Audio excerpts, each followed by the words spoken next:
नमस्कार सभी को।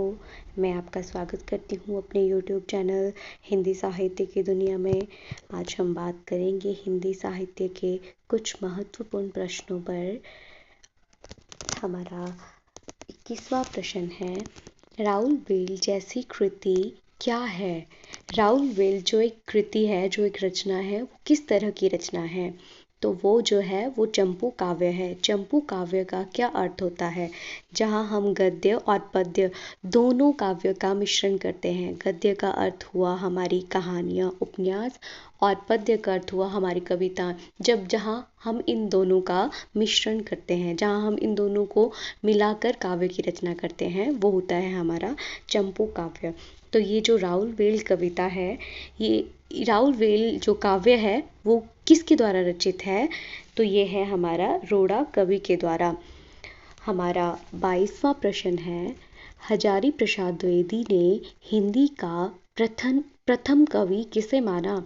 हजारी प्रसाद द्विवेदी ने हिंदी का प्रथम कवि अब्दुल रहमान को माना है।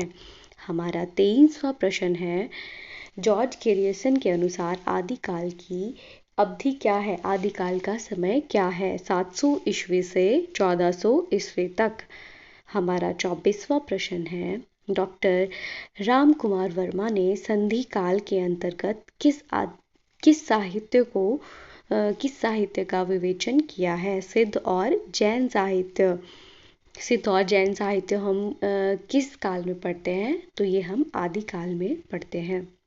हमारा 25वां प्रश्न है, किस विद्वान ने अपने इतिहास ग्रंथ में अपभ्रंश साहित्य को हिंदी साहित्य से अलग मानकर उसे पूर्व पीठिका के रूप में सम्मिलित किया है? तो हमारा उत्तर है आचार्य रामचंद्र शुक्ल ने। हमारा 26वां प्रश्न है, निम्न रचनाओं को काल क्रमानुसार व्यवस्थित कीजिए। तो हमारी पहली रचना है कुबल्यमाला, जो 779 ईस्वी में जो है वो लिखी गई थी। किसके द्वारा लिखी गई थी ये रचना? अद्योतन सूरी के द्वारा। हमारा देखो हमारा जो 21 मतलब 21वां प्रश्न था, वो उसका आ भी गया यहाँ पे। राउल बेल जो चंपू काव्य है, किसके द्वारा लिखा गया है? रोड़ा कवि के द्वारा। और कौन सी ईस्वी में? 10वीं शताब्दी में। हमारा अगला नंबर है उक्ति व्यक्ति प्रकरण। ये 12वीं शताब्दी में किसके द्वारा लिखा गया है? दामोदर पंडित के द्वारा ये रचना लिखी गई है। अगली है हमारी कीर्तिलता। कीर्तिलता जो है वो 14वीं शताब्दी में किसके द्वारा रचित की गई? किसके द्वारा इसकी रचना की गई है? तो विद्यापति जी के द्वारा इसकी रचना की गई है। तो हमने कल विद्यापति जी के बारे में क्या पढ़ा था कि ये कौन से कवि हैं? ये है मैथिली के कवि।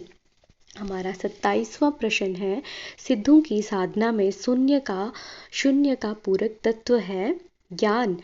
ज्ञान है सिद्धों की साधना में शून्य का पूरक तत्व। शून्य मतलब जीरो से स्टार्ट होके हम मतलब ब्रह्मांड का पूरा ज्ञान हमें समाहित हो जाता है। मतलब ज्ञान का, ब्रह्मांड का सभी तत्वों का ज्ञान होना ही शून्य होना है।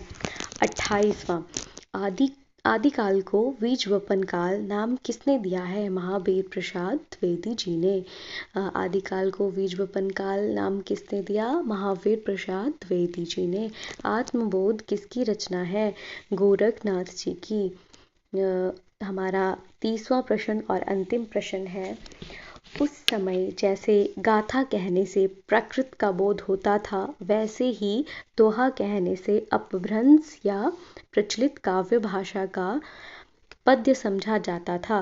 कथन किसका है? आचार्य रामचंद्र शुक्ल ने ये जो कथन है वो अपनी पुस्तक में हिंदी साहित्य के इतिहास में लिखा है।